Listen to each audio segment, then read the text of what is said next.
On imagine souvent la glande thyroïde comme le grand chef d'orchestre du métabolisme de notre corps. C'est elle qui enverrait les ordres pour que tout aille plus vite ou plus lentement.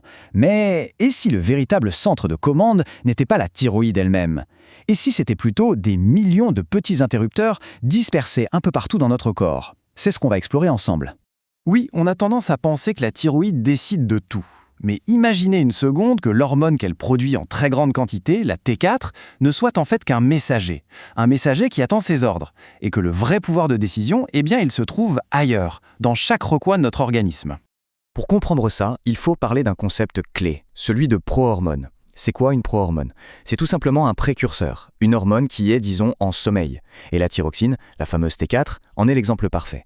La thyroïde en fabrique des tonnes, mais ce n'est pas elle qui a le dernier mot. Elle doit d'abord être transformée en T3, qui est la forme vraiment active. Et c'est là que ça devient fascinant. Toute l'intelligence du système, elle est là. La régulation n'est pas centralisée, elle est locale. Chaque organe, chaque tissu a le pouvoir de décider pour lui-même s'il a besoin de plus ou de moins d'énergie. Il peut en quelque sorte allumer la T4 pour booster son métabolisme ou au contraire l'éteindre pour se mettre au repos. C'est un niveau de contrôle d'une précision incroyable. Ok, mais concrètement, comment ça se passe cette activation? Eh bien, le corps a des ouvriers ultra spécialisés pour ça. Des enzymes qu'on appelle les désiodases. Ce sont elles les véritables gardiennes des interrupteurs on et off de notre métabolisme. On a en gros 3 équipes principales. D'abord, la désiodase de type 1 ou D1. Elle travaille surtout dans le foie et les reins, et son job, c'est la production de masse de T3 pour tout le corps. Ensuite, on a la D2. Elle, c'est l'experte de la haute précision. Elle assure un approvisionnement local, sur mesure, pour les organes vitaux, comme le cerveau. Et enfin, la D3. Pensez à elle comme l'agent de sécurité. Son rôle, c'est d'inactiver l'hormone pour protéger les tissus d'un excès, ce qui est crucial pendant le développement du fœtus, par exemple. Et quand on regarde les chiffres, l'équilibre est juste incroyable. En temps normal, à peu près 40% de la T4 va être activée en T3, l'hormone super puissante. Mais, et ça c'est un point crucial, 40% est délibérément inactivée, en une forme qu'on appelle la T3 reverse ou RT3. Ce n'est pas un déchet, attention. C'est une régulation active, une manière de freiner le métabolisme quand il le faut.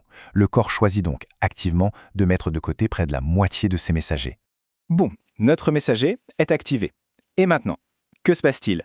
Pour le savoir, on va devoir plonger au cœur de la cellule cible pour voir comment la T3 accomplit sa mission. Pour se représenter ce qui se passe, l'image de la clé, elle est vraiment parfaite.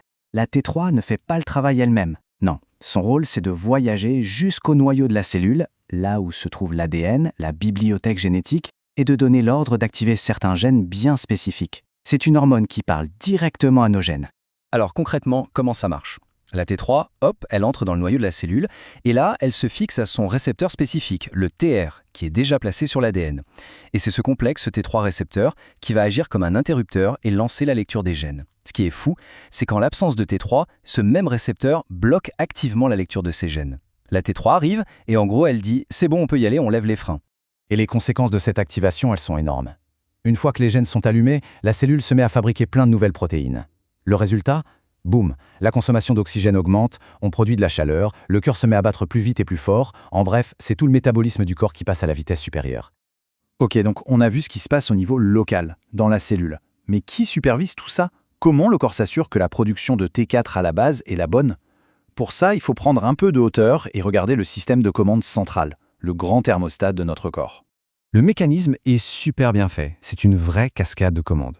Tout part du cerveau, avec l'hypothalamus qui joue le rôle de capteur. S'il sent que les niveaux d'hormones sont un peu bas, il envoie un premier signal, la TRH. Ce signal voyage jusqu'à l'hypophyse qui, à son tour, libère un deuxième signal, la fameuse TSH, et c'est cette TSH qui va aller toquer à la porte de la thyroïde pour lui dire « Allez, au travail !» Mais le vrai génie du système, ce qui le rend si incroyablement stable, c'est la boucle de rétrocontrôle négatif. Ça veut dire quoi? C'est simple. Quand les niveaux de T3 et T4 dans le sang sont suffisants, ces hormones retournent elles-mêmes informer le cerveau qu'il peut ralentir la cadence. Elles freinent la production de TRH et de TSH. C'est un thermostat parfait qui se régule tout seul en permanence. Et cette boucle de rétrocontrôle, ce n'est pas juste un joli mécanisme de biologie. Non, elle a une conséquence hyper importante en pratique, en médecine. Et ça, c'est peut-être le point le plus crucial de toute cette histoire. Oui, c'est la question que tout le monde se pose. On a parlé de T3, de T4, les hormones qui font le travail. Alors pourquoi est-ce que pour vérifier la santé de la thyroïde, on mesure en premier la TSH, l'hormone de stimulation? Eh bien la réponse est cachée dans la sensibilité folle de ce thermostat. Voilà le secret. La relation entre l'hormone active, la T4, et l'hormone qui donne l'ordre, la TSH, n'est pas du tout linéaire. C'est ce qu'on appelle une relation log-linéaire inverse. En langage simple, ça veut dire que le thermostat dans le cerveau est ultra sensible à la moindre petite variation de T4 dans le sang. Et l'effet de ça, il est colossal. Une toute petite variation de T4 libre, une variation qu'on verrait à peine sur une prise de sang, eh bien ça provoque une véritable explosion de la TSH. Pour bien se rendre compte, si le niveau de T4 libre baisse juste de moitié, la TSH, elle, peut être multipliée par 100.